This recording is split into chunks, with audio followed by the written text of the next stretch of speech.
A ver si ahí dice grabando. Un par de reels que mandé. No soy adicto a los reels, pero hay algunos muy copados de gráficos de funciones o de triángulos o qué sé yo. Y está bueno porque uno, una vez que entra ahí, les empieza a caer, vieron cómo es, ¿no? Uno pide papa y le viene toda la verdulería atrás, pero me aparecen muchos copados que sirven para acelerar para tener buenos reflejos. Así como los pilotos de Fórmula 1 le pegan unos botoncitos para mejorar los reflejos, ustedes tienen que hacer lo mismo para ver algo y ver cómo lo puede armar alguien rápidamente o recordar cosas.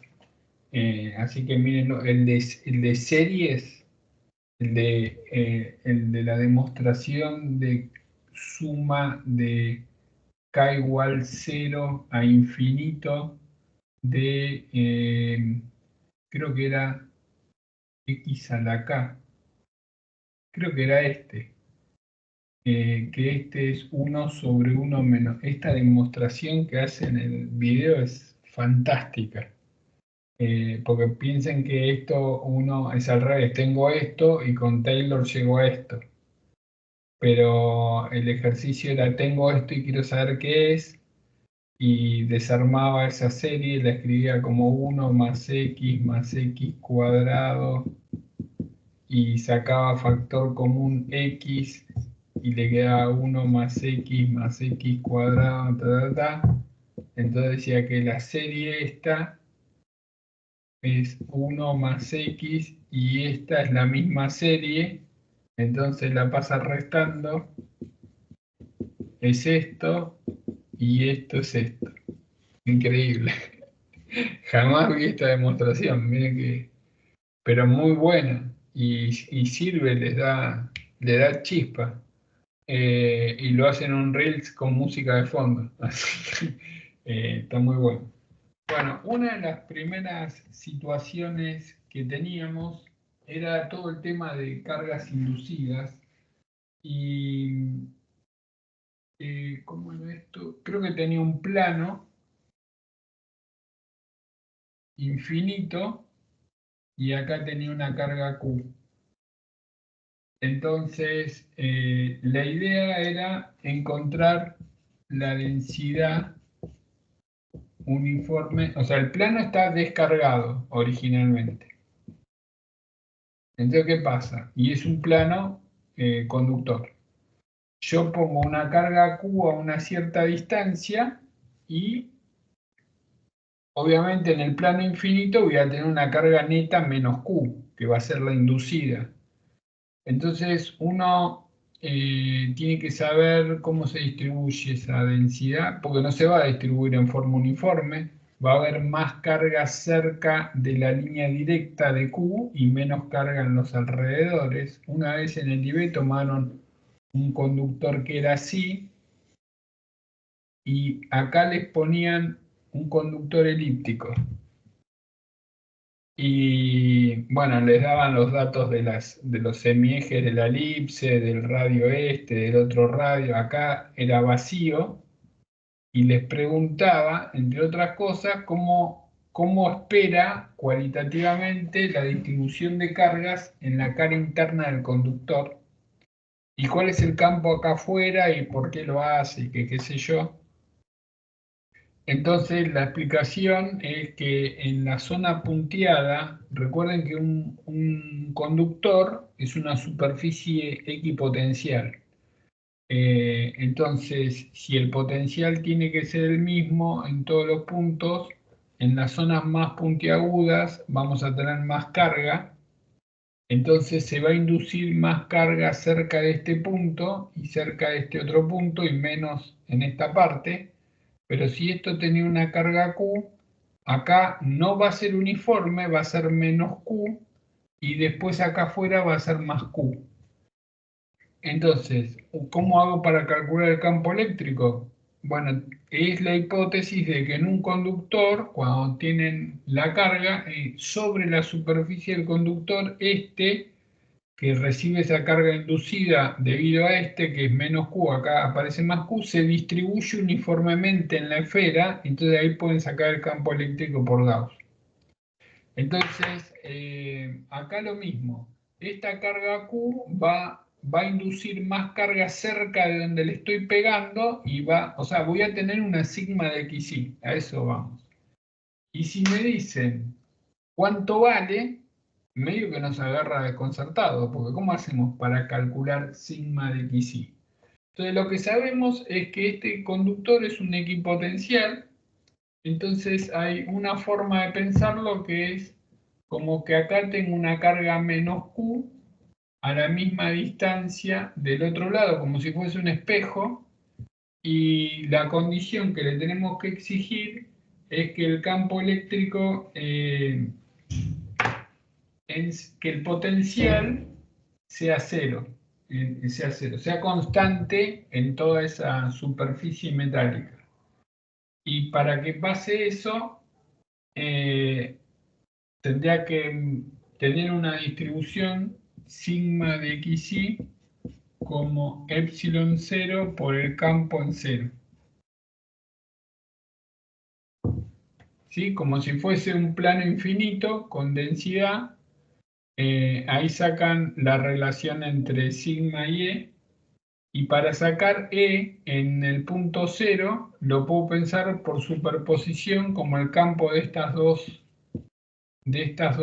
carguitas. O sea, esto es Q por D sobre 4pi epsilon 0 x cuadrado más y cuadrado más d cuadrado a la 3 medios, versor menos versor z, porque estamos suponiendo que el campo va en esta dirección, ¿sí?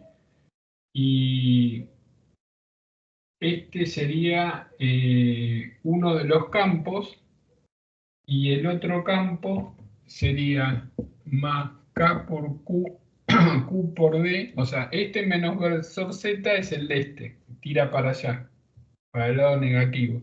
Y este también va a tirar para este lado porque la carga negativa succiona el campo para allá. 4pi epsilon 0 x cuadrado más y cuadrado más d cuadrado versor z. O sea, en definitiva nos queda que el campo en el origen, en ese punto, es menos Q por D sobre 2pi epsilon 0, porque un cuarto más un cuarto es un medio. El epsilon 0 con el epsilon 0 por x cuadrado más y cuadrado más d cuadrado a la 3 medios. Esto, versor z, z es la dirección esta, entonces sigma de xy, que es 0 por el campo, me queda menos q por d sobre 2pi epsilon 0 x cuadrado más y cuadrado más d cuadrado a la 3 medios. Y acá encontramos la densidad inducida en ese plano infinito. Observen que depende de xy. Ahora, ¿cómo puedo saber si eso está bien? Lo que sí sé es que la carga que se induce en ese plano va a ser menos q. Por lo tanto, si yo integro esa sigma de xy en el plano infinito xy, me debería dar menos q. Es decir, si quiero saber cuál es q inducida, es la integral entre menos infinito y más infinito, entre menos infinito y más infinito, de sigma de xy, diferencial y diferencial x. Bueno, meten eso ahí, hacen la integral, les dan menos q. Hacen la integral, les dan menos q. Lo pueden hacer en cartesianas, también lo pueden hacer a polares, lo pasan a polares y sacan el valor de la carga inducida, que es menos q. Bueno, entonces ya encontramos una técnica de cómo encontrar la densidad de carga de un plano infinito que tiene enfrente una carga menos q. Bueno, acá me había tirado otro problema que era así, tenía... Profe, Sí, ¿se me escucha bien? perfecto. Perdón, se me trabó un segundito. En el Sí. problema, ¿por qué se pensaba que había una menos Q como si fuese un espejo del otro lado? Se llama método de las imágenes. Es porque si vos pones acá un conductor y acá tenés una carga Q, y yo quiero que acá todos los puntos tengan el mismo potencial, o potencial cero porque está a tierra, le tenés que poner una carga de sentido contrario a la misma distancia que está acá. ¿Sí? Se llama método de las imágenes. En general en la facultad no lo dan, el método de las imágenes en electrostática, pero investiguen, googleen y les va a servir para determinadas situaciones. Más que nada cuando de pronto tienen una cosa así y le ponen una carga Q ahí, bueno, tienen que trabajar como si fuese óptica y sacar la imagen en ese punto. O sea, no es que acá voy a tener una carga negativa, es un truco que se hace para mantener la condición en el plano del origen. ¿Sí?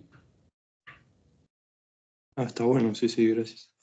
De hecho, yo en la carrera no lo vi eso, ¿eh? Esto lo descubrí, creo que fue el año pasado, una chica de Salta que daba el examen del IB, que de hecho era la que más sabía del grupo y sé que se puso nerviosa y no pudo entrar. Eh, no sé si fue que lo sacó de un examen del IB de hace muchísimo o cómo fue que le pintó lo del método de las imágenes.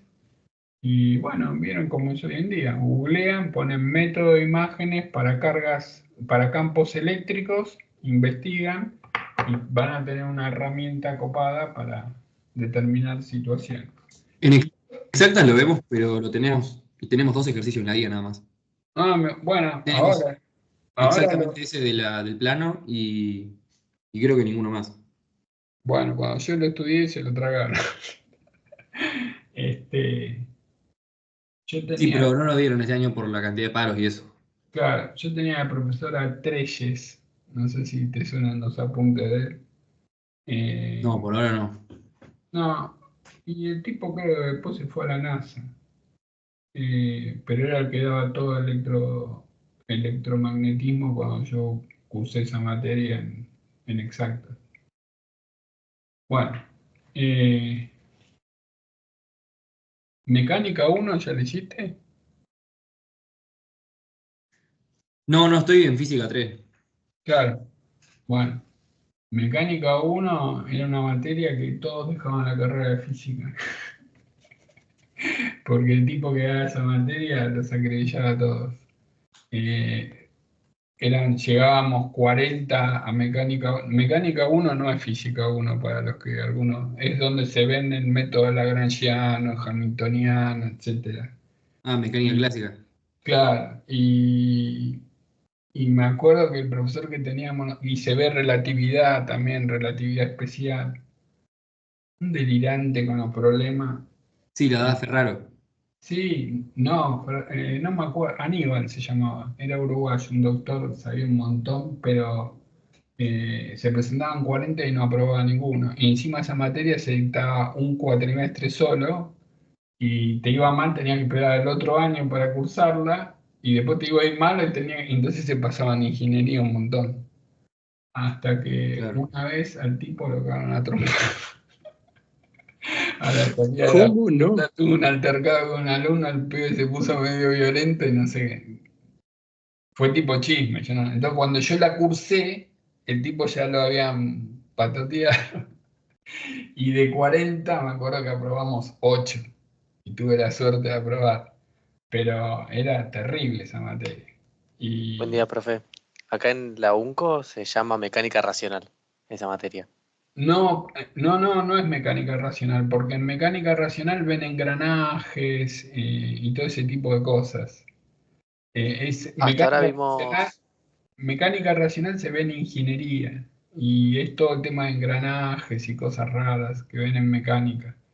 Mecánica clásica es una materia hermosa que la van a ver en el IB apenas entren y les van a enseñar el método de mínima acción. Yo en un momento les mandé un Reels, o no, un video creo de Fractum no sé cuánto, que habla de la asociación entre los teoremas de conservación, del impulso angular, del momento lineal y de la energía como consecuencias de una traslación, cuando tenían de una simetría. Entonces, cada simetría está vinculada con un teorema de conservación que el chiquito el youtuber que, va, en realidad es físico, el español ese que lo describe en forma muy copada, pero viene del teorema de Nether, que fue el primero que instaló el tema de el principio de mínima acción, o sea,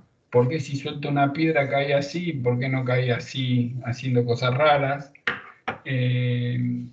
Y define un operador que se llama lagrangiano, después otro que se llama hamiltoniano, y en vez de resolver los problemas de física 1, los clásicos, en forma de las ecuaciones de Newton, lo resuelven con el lagrangiano y el hamiltoniano. Eso es lo que se ve en mecánica clásica en la carrera de física, y también se ve la parte de relatividad especial. Relatividad general en la carrera no se ve, salvo que hagan algún posgrado en eso. Bueno, entonces ahora la situación es, tenemos dos chapas conductoras a tierra. Y acá está separada una distancia D y tenemos una carga Q a una distancia A y acá una distancia B. O sea, no están en el punto simétrico.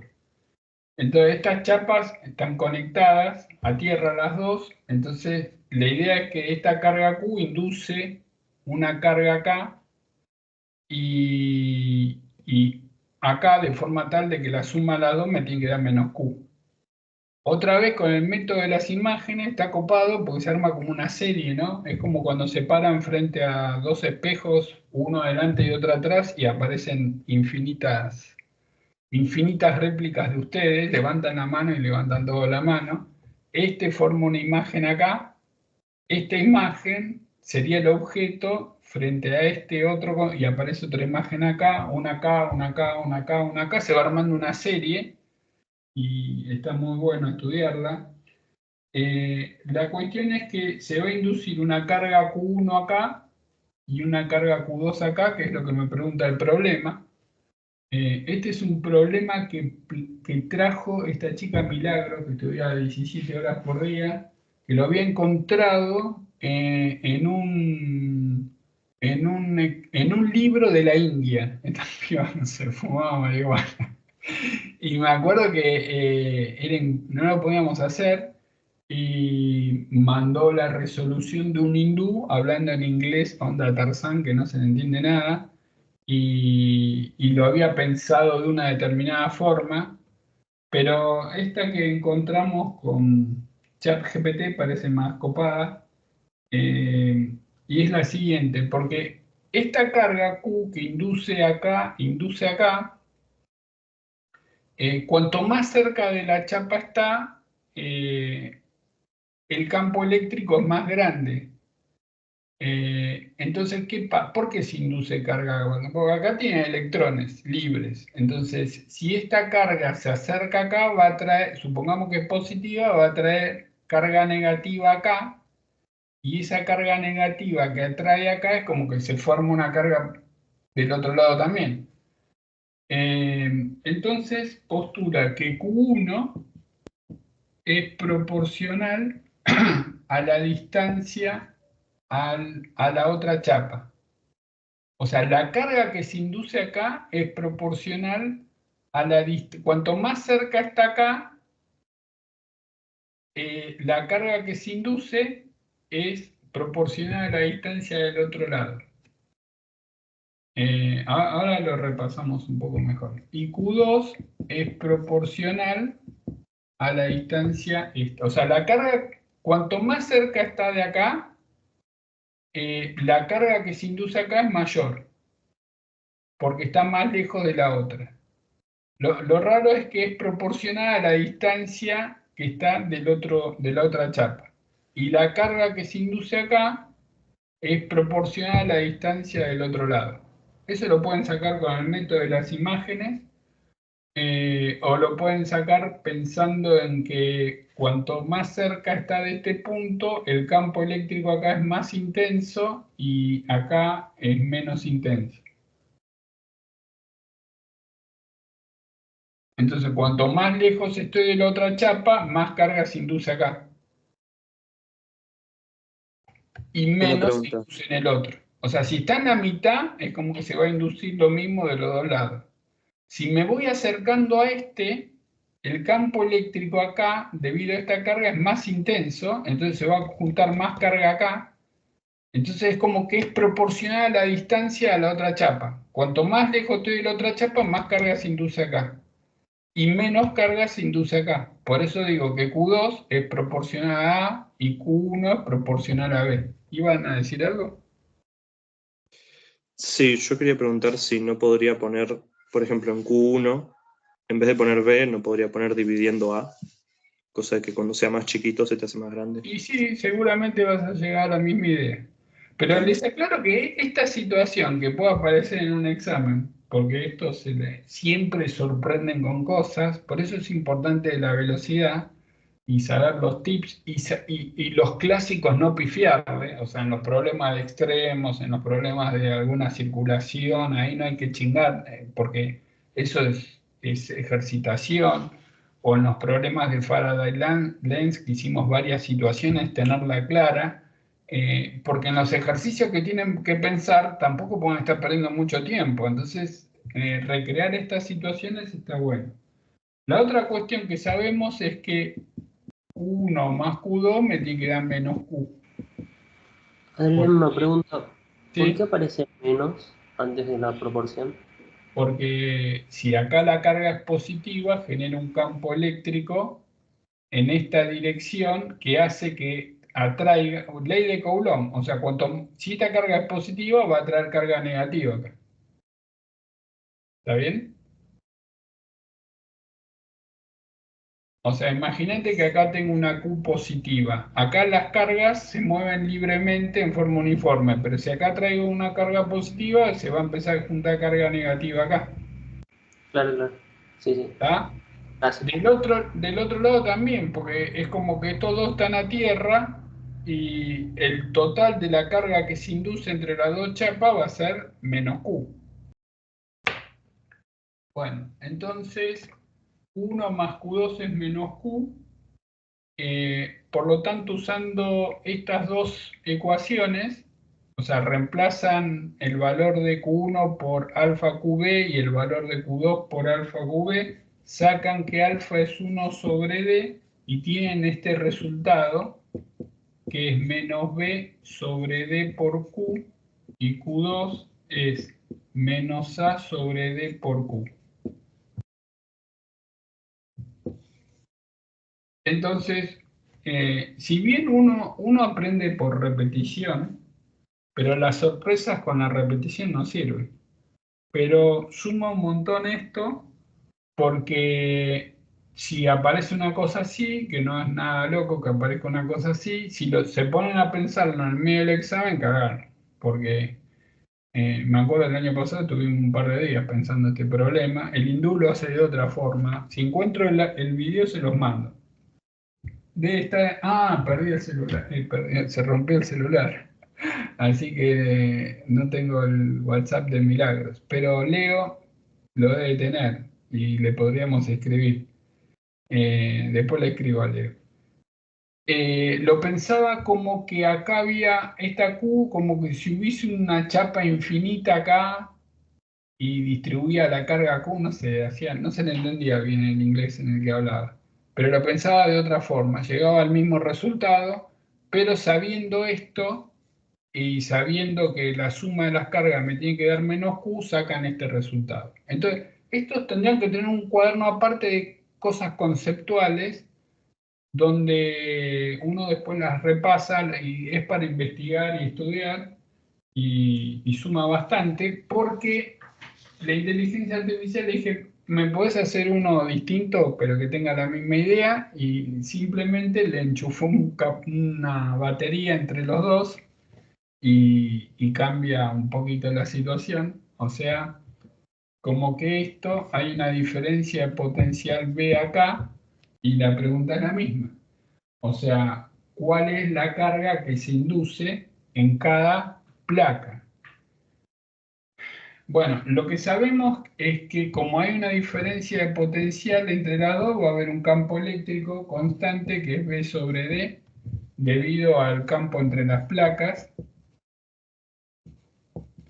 Y ahora vamos a tener en las placas carga debido a la batería y carga debido a la inducción, ¿sí? O sea, sobre Q1 va a ser Q de la batería en 1 más Q inducida en 1. Y Q2 va a ser Q de la batería en 2 más Q inducido en 2. Ahora, el Q de la batería, recuerden que B es Q sobre C, ¿sí? C es la capacidad. Pueden poner que Q de la batería es C por B, que es dato, el B de la fuente, y C, la capacidad de un capacitor de placas paralelas infinitas, pero siempre en la zona central se puede hacer esa suposición, es A epsilon 0 sobre D. ¿Ven? Esa es otra cosa que tienen que registrar para no perder tiempo. Recuerden que si vienen exactas le meten capacitores con ángulos inclinados, así deformaditos o medio raros. Los clásicos que toman son placas paralelas así, cilindros coaxiales y esferas concéntricas. Este es A epsilon 0 sobre D. Este tenía un logaritmo y este es pi por A por B sobre B menos A, una cosa así. Les conviene saberlo, si no, bueno, hay que saber reducirlo, hay que saber el campo acá, y sacar la diferencia potencial, llevarla a Q sobre C y despejo C. ¿Sí? A veces cuando uno se mete tanta fórmula en la cabeza no funciona, pero sí entender el procedimiento. O sea, saco el campo, con el campo saco el potencial, hago la diferencia de potencial, lo llevo a la forma Q sobre C y por comparación saco cuánto vale C. Entonces, claramente esta pila va a tirar cargas de signo contrario en las dos chapitas. En Q1 vamos a tener A epsilon 0 por B sobre D más la inducida, que es menos Q por B sobre D. Y en la otra es menos A epsilon 0 por B sobre D menos Q por A sobre D. Y ahí tienen la carga que aparece en cada una de las placas. Bueno, googleé lo del método de las imágenes porque la tercera opción que me planteó para que discutamos es una cosa así, una esfera conductora. Esfera conductora de radio R descargada. Y acá, bueno, obviamente esto tiene un radio R, está descargada, y acá aparece una carga que está a una cierta distancia de la esfera conductora. Deben tener las fotos, que búsquenla, algunos la deben tener, reenvíen así después cuando tengan tiempo, la miran e investigan lo que estamos hablando. Imagínense que tengo una esfera conductora y tengo una carga Q ahí, que puede ser que esté estática y me digan calcular la carga inducida, Si está muy alejada, el campo de esa carga Q es tenue, entonces obviamente la esfera conductora se va a cargar con menos Q, y si es muy tenue, ese menos Q se va a distribuir en forma uniforme en la esfera conductora, pero puede ser que la carga Q chiquita se acerque a la esfera conductora en forma cuasi estacionaria. ¿Qué quiere decir cuasi estacionaria? Como que de forma lenta, para que no aparezcan corrientes inducidas o para despreciar efectos relativistas, etc. ¿Y qué pasa? A medida que se va acercando a esa esfera, ya la carga no va a ser uniforme, se va a distribuir cerca de la línea de tiro de la carga esta, y acá se va a inducir menos. Y la pregunta que les hacía era, bueno, cuando se va acercando y la carga Q chiquita, puff, toca a la esfera conductora, ¿qué pasa? O sea, problemas muy buenos. Por eso los que tienen la IA, incluso si están estudiando en alguna facultad X y les conviene sacarla entre todos, ponen algo cada uno, la sacan entre todos, y está bueno o sea, usarla para aprender, no para que me resuelva las cosas, sino para plantear una situación. Por ejemplo, tengo una esfera conductora y la enchufo dentro de un campo eléctrico uniforme. ¿Qué pasa? Si en vez de ser conductor es un dieléctrico, ¿qué pasa? Y les va tirando ideas y ustedes van repreguntando y los va perfilando, y al cabo de un par de días vuelan ustedes. Es increíble, pero se aprende muchísimo. ¿Sí? De hecho, yo aprendo mucho. O sea, siempre se aprende uno. Como docente uno aprende más que como estudiante, porque ya tiene un piso y siempre los alumnos eh, a uno le hacen ponerse en el lugar del otro y se aprende bastante. Bueno, entonces, ¿qué pasa? ¿Qué onda?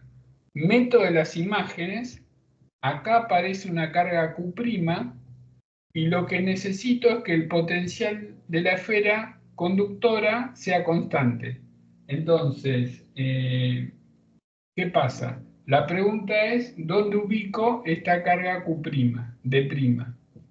Entonces, hay toda una deducción. Si yo me pongo a hacer esa deducción, terminamos el domingo que viene, pero es importante saber el dato, que esa distancia D' es igual R cuadrado sobre D, donde D es la distancia del centro de la esfera hasta la carga Q.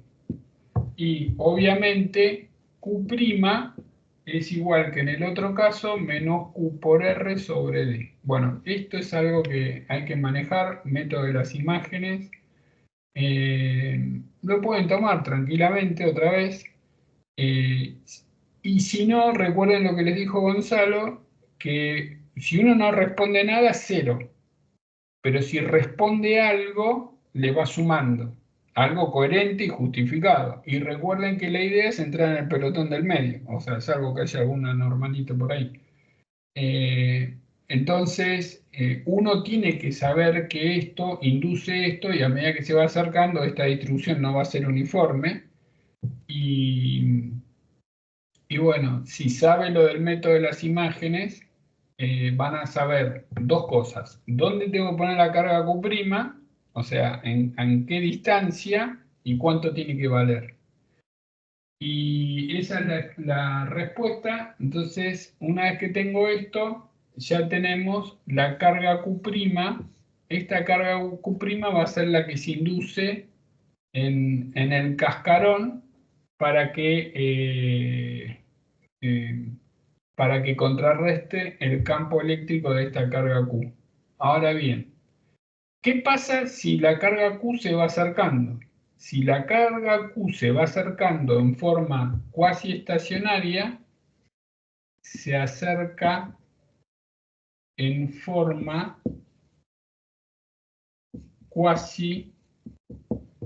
Recuerden, cuasi significa que siempre está en equilibrio electrostático, y despreciamos todos los efectos perturbadores. Entonces, si yo quiero ver cómo evoluciona la carga inducida, sería menos Q por R sobre D menos B0 por T. Eso sería la carga inducida en función del tiempo. Si esa carguita se va acercando en forma lenta, por así decirlo. Entonces, podemos decir que cuando la carga Q está lejos de la esfera, la carga inducida se distribuye de manera uniforme sobre la superficie de la esfera. Pero a medida que la carga Q se va acercando a la densidad, a la esfera, la densidad de carga se concentra más cerca de la carga Q. ¿Sí? Eso, como está el audio, después lo escriben.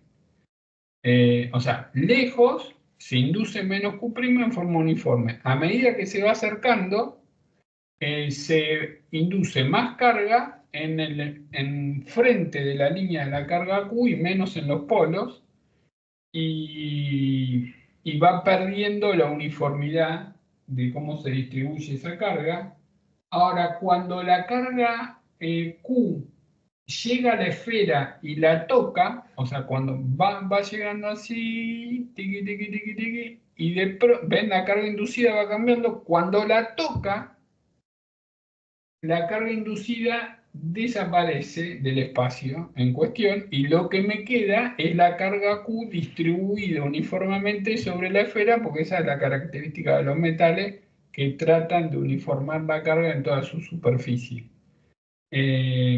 Entonces, el campo eléctrico que va a aparecer cuando la carga Q chocó con la esfera conductora va a ser el campo eléctrico de una esfera, que es K por Q sobre R cuadrado versor R, si R es mayor o igual que R, y 0 si R es menor que R.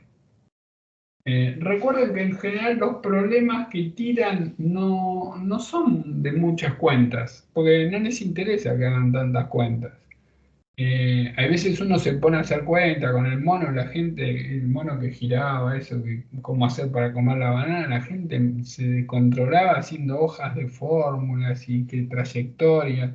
Y a veces uno tiene que entender más el concepto y la idea que llenar la hoja de cuentas.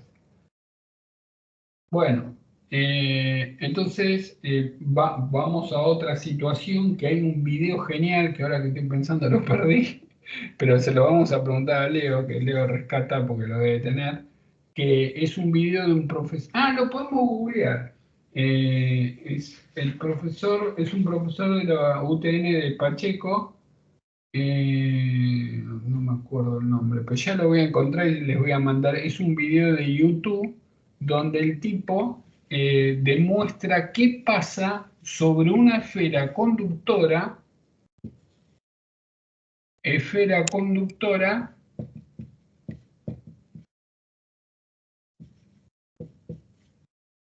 agarran, pum, y la tiran en una zona donde hay un campo eléctrico uniforme. Entonces lo que hay que decir es qué pasa dentro de la esfera y qué pasa con esta línea de campo. Entonces el video del tipo está 12 minutos, pero brillante. Debe ser el video de física más lindo que vi en mi vida. Cómo se modifica la línea de campo en el entorno de la esfera. Y les explica qué es lo que pasa. Porque si yo le digo a usted, ¿cuánto vale el campo acá adentro? La mayoría va a decir 0. Y está bien, es 0, pero no es 0 instantáneamente. Es 0 después de un transitorio, porque lo que hace la esfera, que se induce carga en la misma de forma tal de contrarrestar este campo. O sea, lo que necesito es que en el interior de la esfera aparezca un campo, ¿sí?, para contrarrestar el campo este, y eso lo que hace es que se induce carga en la esfera, empieza a aparecer carga positiva acá, en el conductor S, y carga negativa acá. Entonces, ya si les digo que esa es la situación, o sea, la consecuencia es que el campo acá va a ser 0, pero el campo acá va a ser 0 porque es la superposición del campo uniforme y el campo que generó esta distribución de cargas en el interior de la esfera. O sea, la respuesta es el campo dentro del conductor, 0. Pero hay que saber que es la suma de dos campos. Ahora, ¿qué pasa con esta distribución? Porque esto, la acción de este campo, genera esta distribución de cargas en la esfera. Pero esta distribución de cargas en la esfera genera un campo. ¿Y qué campo genera? Bueno, esto es un dipolo. O sea, empieza a haber líneas así, así, y del otro lado, así, así y así. Entonces, la conclusión va a ser que esta es la esfera, las líneas de campo que están lejos de la esfera, porque el campo de un dipolo, yo les expliqué que el campo de un dipolo va como 1 sobre la distancia al cubo. Entonces, ustedes que van en un lugar copado para estudiar, siempre cuando uno dice es esto, tienen que ver qué peso tiene. Entonces, si el campo de un dipolo pierde fuerza con la distancia, cuando me alejo de la esfera, las líneas de campo van a ser iguales, van a quedar así. Y cuando me voy acercando, el campo este se ve afectado por el dipolo y se produce como una hendidura de las líneas, así y así. Entonces, estas serían las líneas de campo resultantes debido a la inducción de carga del conductor. Apenas termino la clase, mientras almuerzo voy a buscar este video, así se los mando. Lo tienen que saltar en YouTube. Yo creo que si se pone esfera conductora en un campo uniforme, UTN Pacheco va a saltar. Creo que el profesor se llama Ravena o Ravana. Bueno, es un profesor que da clase de termodinámica, pero no sé cómo fue que lo agarré con este video. Entonces, uno lo que sabe que cuál es la consecuencia de meter esta esfera conductora en un campo uniforme, es que en el interior el campo va a ser 0 y en el exterior el campo va a ser el campo uniforme más el campo del dipolo. O sea, podremos decir que en el interior el campo vale 0. Y en el exterior, el campo es el campo del dipolo más el campo uniforme que teníamos por ahí. Y con el potencial pasa lo mismo. El potencial va a depender de la distancia al centro de la esfera y del ángulo θ. Va a ser el potencial del dipolo más el potencial del campo uniforme.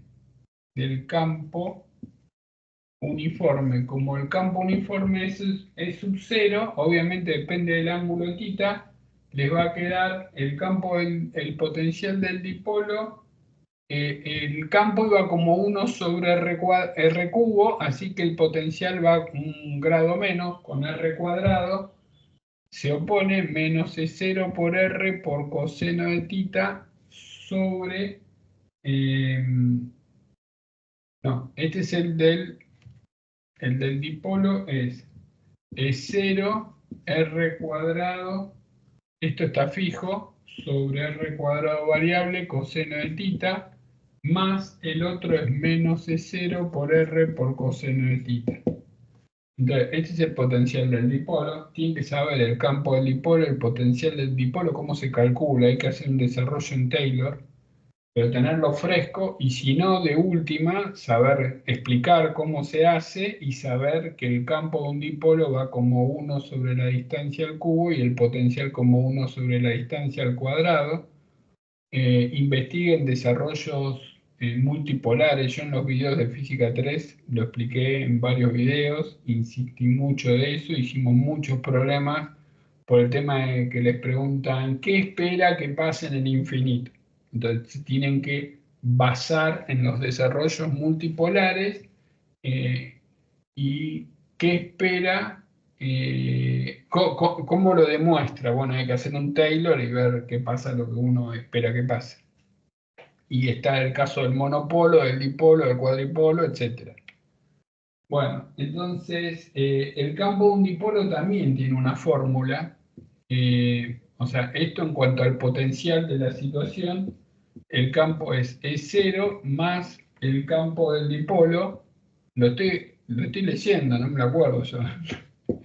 P escalar R menos el vector P sobre 4pi epsilon 0 R cubo, donde P es 4pi epsilon 0 R cubo por E0, que es el momento dipolar. Entonces, superposición entre en la cabeza, acción del campo sobre la esfera, la induce, y una vez que tienen eso, genera un campito, y el campito del dipolo es eso, o sea, superposición. Entonces, yo sé que están haciendo materias, están rindiendo parciales, lo que puedan van arañando. Después de diciembre hay que partir el día en dos: leer física conceptual de libros, repasar videos y trabajar juntos muchas situaciones y hacer una especie de dron de cosas básicas, de campos básicos eléctricos y magnéticos y situaciones de cuerpo rígido básicas para aprender a trabajar fluidamente. O sea, van a haber problemas que no entienden cuando lo leen por primera vez, pero va a haber problemas que van a decir, esto no puedo perder tiempo, me dan un disco que está girando en un campo uniforme, sacar la FEM inducida con la variante, la cantidad de variantes que están en la playlist, más las situaciones que vamos a hacer en el verano cuando estén libres. Ahí es donde se invierte en cuanto a que hacer rápidamente eso, no a lo loco, pero saber por dónde se va y no perder tiempo ahí, les va a dar más tiempo para resolver los problemas conflictivos en el examen. O sea, la clave es administrar bien el tiempo. Por eso están buenos los reels. Había uno que calculaba el área de un trapecio, que no le van a pedir el área de un trapecio, pero cómo parte la figura, la da vuelta y llega a la fórmula es alucinante. Y todas esas cosas en la cabeza cuando uno lo mira y le activa mucho los astrocitos, así que suma. Bueno, nos vemos mañana de 10 a 12, todo álgebra, va a ser todo ejercitación de lo que estuvimos viendo de autovalores y autovectores, que es importantísimo. Y después el mix, como es el Día de la Madre, bueno, lo vamos a hacer el martes y el jueves a las 10 de la noche. Mañana a la mañana, tal vez con que uno ponga a grabar, listo, y después puede seguir no sé, con lo que tengan que hacer. Bueno, nos vemos mañana a las 10. Hasta luego.